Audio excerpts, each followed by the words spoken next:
ଆଜି ହେଉଛି ଆନ୍ତର୍ଜାତୀୟ ଶ୍ରମିକ ଦିବସ।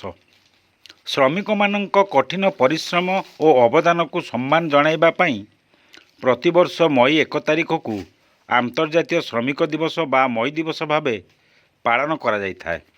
ଏହି ଦିନଟି ଶ୍ରମିକମାନଙ୍କର ଅଧିକାର ଓ ସାମାଜିକ ସୁରକ୍ଷା ପାଇଁ ସ୍ୱର ଉଠାଇବାର ଦିନ। କାରଣ ଶ୍ରମିକଙ୍କ ଝାଳ ଓ ପରିଶ୍ରମ ବିନା ଦେଶର ପ୍ରଗତି ଅସମ୍ଭବ। ତେଣୁ ସେମାନଙ୍କୁ ଉପଯୁକ୍ତ ସମ୍ମାନ ଓ ଅଧିକାର ଦେବା ଉଦ୍ଦେଶ୍ୟରେ ଏହି ଦିବସ ବେଶ ଗୁରୁତ୍ୱ ବହନ କରିଥାଏ। ଆଜି ସମଗ୍ର ବିଶ୍ୱରେ ଆମେ ଯାହା ସବୁ ନିର୍ମାଣ କାର୍ଯ୍ୟ ଦେଖୁଛୁ, ତା ପଛରେ କେଉଁଠି ନା କେଉଁଠି ଶ୍ରମିକଟିର ଅବଦାନ ଯୋଡ଼ି ହୋଇ ରହିଛି। ଏକଥାକୁ ଅସ୍ୱୀକାର କରିହେବ ନାହିଁ। ତେବେ ଯେଉଁମାନେ ଦିନରାତି ଏକ କରି ରକ୍ତକୁ ପାଣି କରି ଏସବୁ ଗଢ଼ିବାରେ ନିଜ ଜୀବନକୁ ବାଜି ଲଗାଇଥାନ୍ତି, ସେମାନଙ୍କର ସର୍ବାଙ୍ଗୀନ ବିକାଶର କଥା ଚିନ୍ତା କରିବା ପାଇଁ ଏହି ଦିନଟିକୁ ସମସ୍ତେ ପାଳନ କରିଥାନ୍ତି। 1986 ମସିହା ମେ 9 ତାରିଖରେ ଆମେରିକାର ପାଖାପାଖି 3,80,000 ଶ୍ରମିକ ଆନ୍ଦୋଳନରେ ସାମିଲ ହୋଇଥିଲେ। ବିକ୍ଷୋଭ ପ୍ରଦର୍ଶନ କରୁଥିବା ବେଳେ ପୋଲିସର ଆଖିବୁଜା ଗୁଳିମାଡ଼ରେ ଅନେକ ଶ୍ରମିକ ମୃତ୍ୟୁବରଣ କରିଥିଲେ। ଏହାର 3 ବର୍ଷ ପରେ 1899 ମସିହାରେ ପ୍ୟାରିସଠାରେ ଆନ୍ତଃରାଷ୍ଟ୍ରୀୟ ସମାଜବାଦୀ ସମ୍ମିଳନୀ ହୋଇଥିଲା। ଏହି ସମ୍ମିଳନୀରେ ଶ୍ରମିକମାନେ ଦିନକୁ 8 ଘଣ୍ଟା କାମ କରିବା ପାଇଁ ନିଷ୍ପତ୍ତି ନିଆଯାଇଥିଲା। ଏଥିସହ ମେ 1କୁ ଆନ୍ତର୍ଜାତୀୟ ଶ୍ରମିକ ଦିବସ ଭାବେ ପାଳନ କରାଯିବା ପାଇଁ ପ୍ରସ୍ତାବ ମଧ୍ୟ ପାରିତ ହୋଇଥିଲା।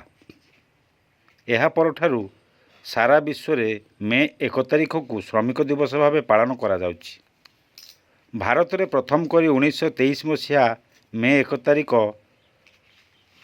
ଚେନ୍ନାଇଠାରେ labour Kisan party of Hindustan ଦ୍ୱାରା ଏହି ଦିବସ ପାଳନ କରାଯାଇଥିଲା।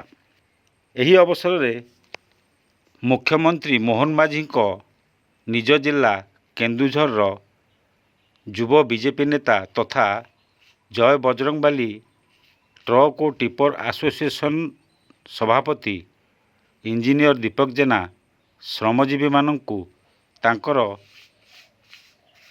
ଶୁଭେଚ୍ଛା ଜ୍ଞାପନ କରିବା ସହ ଯଶସ୍ୱୀ ପ୍ରଧାନମନ୍ତ୍ରୀ ନରେନ୍ଦ୍ର ମୋଦି ଓ ଲୋକଙ୍କର ମୁଖ୍ୟମନ୍ତ୍ରୀ ମୋହନ ମାଝୀଙ୍କ ନେତୃତ୍ୱରେ ଆଗାମୀ ଦିନରେ ଶ୍ରମିକମାନଙ୍କର ସବୁ ସମସ୍ୟା ସମାଧାନ କରିବା ପାଇଁ ସରକାର ବଦ୍ଧପରିକର ବୋଲି ସେ ମତ ପ୍ରକାଶ କରିଛନ୍ତି। ଦେଖନ୍ତୁ, ସର୍ବପ୍ରଥମେ ଆପଣମାନଙ୍କ ମାଧ୍ୟମରେ କେନ୍ଦୁଝର ଜିଲ୍ଲା ଅଗଣିତ ଶ୍ରମିକ ବନ୍ଧୁମାନଙ୍କୁ ବିଶ୍ୱ ଶ୍ରମିକ ଦିବସ ଅବସରରେ ଅଶେଷ ଶୁଭେଚ୍ଛା ଏବଂ ଶୁଭକାମନା। ଆପଣମାନେ ଯେମିତି ଜାଣନ୍ତି, କେନ୍ଦୁଝର ଜିଲ୍ଲା ଏକ ଖଣି ଖାଦାନ ଭରା ଅଞ୍ଚଳ। ଏଠି ଦିନ ମଜୁରିଆ ଖଟିକିଆଙ୍କର ଅଭାବ ନାହିଁ। ପ୍ରତ୍ୟେକ ଦିନ ନିଜର ପରିବାରର ଗୁଜୁରାଣ ମେଣ୍ଟିବା ପାଇଁ ସକାଳୁ ସନ୍ଧ୍ୟା ପର୍ଯ୍ୟନ୍ତ ଗୋରୁ ଗାଈ ଭଳି ଖଟୁଛନ୍ତି ଯେଉଁ ଶ୍ରମିକ ବନ୍ଧୁମାନେ, ସେମାନଙ୍କୁ ଆଜିର ଏହି ଦିନରେ ଆମମାନେ ସମ୍ମାନ ଦେବାର ଏକ ସୁଯୋଗ ଅଛି। ତେଣୁ ଆପଣମାନଙ୍କ ମାଧ୍ୟମରେ ମୁଁ ସମସ୍ତଙ୍କର ଶୁଭକାମନା ମୋ ମା ତାରିଣୀଙ୍କ ପାଖରେ ସମସ୍ତଙ୍କ ପରିବାରର ଉଜ୍ଜଳ ଭବିଷ୍ୟତ କାମନା କରୁଅଛି।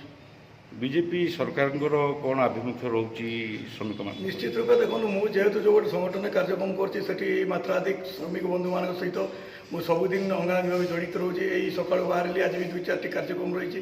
ତାଙ୍କର ପ୍ରତ୍ୟେକ କ୍ଷେତ୍ରରେ ଆମେ ଯେଉଁ ଜାଗାରେ କାର୍ଯ୍ୟକ୍ରମ କରୁଛୁ, ତାଙ୍କ ପିଲାମାନେ କେମିତି ଶିକ୍ଷା ଦୀକ୍ଷା ଲାଭ କରିବେ, ସ୍ୱାସ୍ଥ୍ୟ କ୍ଷେତ୍ରରେ ସେମାନେ କେମିତି ସମସ୍ତ ସୁବିଧା ସୁଯୋଗ ପାଇବେ, ଯେଉଁ ଜାଗାରେ ବସବାସ କରୁଛନ୍ତି ରାସ୍ତାଘାଟ ସୁବିଧା, ଗମନାଗମନ ସୁବିଧା କେମିତି ହେଇପାରିବ, ପ୍ରତ୍ୟେକ କ୍ଷେତ୍ରରେ ସାଧାରଣ ଜନତା ସମସ୍ତେ ଜାତି ଧର୍ମ ବନ୍ଧନ ନିର୍ବିଶେଷରେ ଆମେ ସମସ୍ତେ ଯେଉଁ ଭାରତୀୟର ଯେଉଁ ଆହ୍ୱାନ ଦେଇଛନ୍ତି, ସମସ୍ତେ କେମିତି ସମାନ ସୁବିଧା ସୁଯୋଗ ପାଇବେ, ତା ପାଇଁ ଭାରତବର୍ଷର ଯଶସ୍ୱୀ ପ୍ରଧାନମନ୍ତ୍ରୀ ନରେନ୍ଦ୍ର ଭାଇ ମୋଦି ଏବଂ ଓଡ଼ିଶାର ଲୋକପ୍ରିୟ ମୁଖ୍ୟମନ୍ତ୍ରୀ କେନ୍ଦୁଝର ଜିଲ୍ଲାର ଆମର ଗର୍ବ ଶ୍ରୀଯୁକ୍ତ ମୋହନ ଚରଣ ମାଝୀ ସର୍ବଦା ଚେଷ୍ଟା କରି ଆସୁଛନ୍ତି।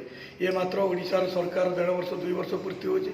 ଆମେ ଆଶା କରିବା ଯଦି ଦୀର୍ଘକାଳୀନ ଆମେ ସେବା କରିବା ସୁଯୋଗ ପାଇବା, ନିଶ୍ଚିତ ରୂପେ ଏହି ଅଞ୍ଚଳର ସମସ୍ତ ଶ୍ରମିକ ବନ୍ଧୁମାନଙ୍କର ଯେଉଁ ପ୍ରକାର ଆଶା ଅଭିଳାଷ ରହି। କେନ୍ଦୁଝରରୁ ଅମୂଲ୍ୟ କୁମାର ଜେନା, ଖୋଲା ଖବର।